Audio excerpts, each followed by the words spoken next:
नाज़रीन, सकरन में सिंधी ऐं सराइकी ज़बान जे सिरमौर शाइर सूफ़ी हमल फ़कीर लघारी जो 151 उर्स शरीफ़ दरगाह हमल फ़कीर ते सक़ाफ़त खाते सिंध पारां मल्हायो वियो। उन हवाले सां ॾिसूं था मेहरान टीवी जे रिपोर्टर रज़ा मोहम्मद सियाल जी हीअ रिपोर्ट। मां हमल फ़कीर ते मौजूदु आहियां, जिते अॼु सूफ़ी शाइर हमल फ़कीर जो 151 उर्स शरीफ़ आहे। हिन उर्स शरीफ़ जो इफ़्तिताह MP ग़ुलाम क़ादिर चांडियो, शमीर ख़ान भुट्टो, कमिश्नर नवाब शाह ऐं ॾाढो ग़ुलाम शाह लिगारी करे रहिया आहिनि। अचो त हिननि खां पुछूं त वधीक ई हिन मेले जे बारे में छा था ॿुधाइनि। अज़ीम शख़्सियत, अज़ीम शाइर, अज़ीम इंसान जे 151 सालगिरह जे मौक़े ते ही सारो इंतज़ाम कयो अथनि। ॿुधाईंदो हलां, महसूसु थो कयां, ख़ुशी सां ॻाल्हि थो कयां। हिन खां अॻु शायदि हिकु ॾींहुं प्रोग्राम थींदो, पर हाणे असां उहो 2 ॾींहंनि ते प्रोग्राम खणी आया आहियूं ऐं इंशा अल्लाह ताला फ्यूचर में असीं उनखे 3 ॾींहंनि ताईं जीअं ॿियनि प्रोग्राम मिलंदा थियनि था उन खणी ईंदासीं।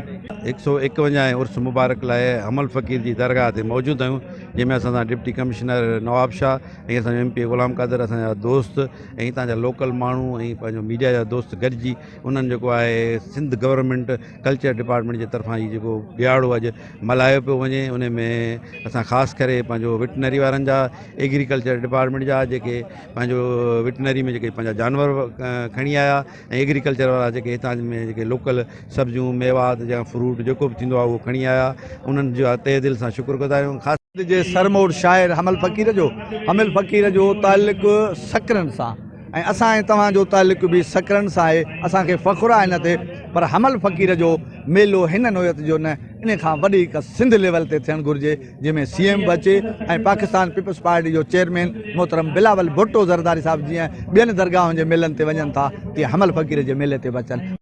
अॼु साईं 151 उर्स शरीफ़ आहे साईं हमल फ़कीर जो, जेको सिंध जो सूफ़ी शाइर हुयो। हुन पंहिंजे पैगाम में प्यार, मोहब्बत, अमन, अमान ऐं भाईचारे जो पैगाम ॾिनो। हुन जी ज़िंदगी सचाई, सादगी ऐं आजिज़ी सां गुज़री। उहो हिकिड़ो अनमोल असांजे लाइ तोहफ़ो आहे सिंधी सक़ाफ़त जो। उन लिहाज़ खां अॼु हीउ मेलो मुनक़िद कयो वियो आहे। हमल फ़कीर जे अंगण ते गॾु आहियूं ऐं इंतिहाई ख़ुशि आहियां जो अॼु असांजे हिन अंगण ते कमिश्नर डिवीज़न शहीद बेनज़ीर आया आहिनि, चांडियो साहिब जन पिया आहिनि। राति असां वटि राग रंग बि शुरू थींदो ऐं इंशा अल्लाह ताला सक़ाफ़त खाते जे महिरबानी सां तमामु बहितरीनु प्रोग्राम थींदो। ऐं सभिनी दोस्तनि खे असीं हिते मेहरान चैनल जे थ्रू तव्हांखे दावत अर्ज़ कयूं। महिरबानी। कैमरामैन आक़िब रज़ा सियाल सां गॾु रज़ा मोहम्मद सियाल, मेहरान TV न्यूज़ सकरन।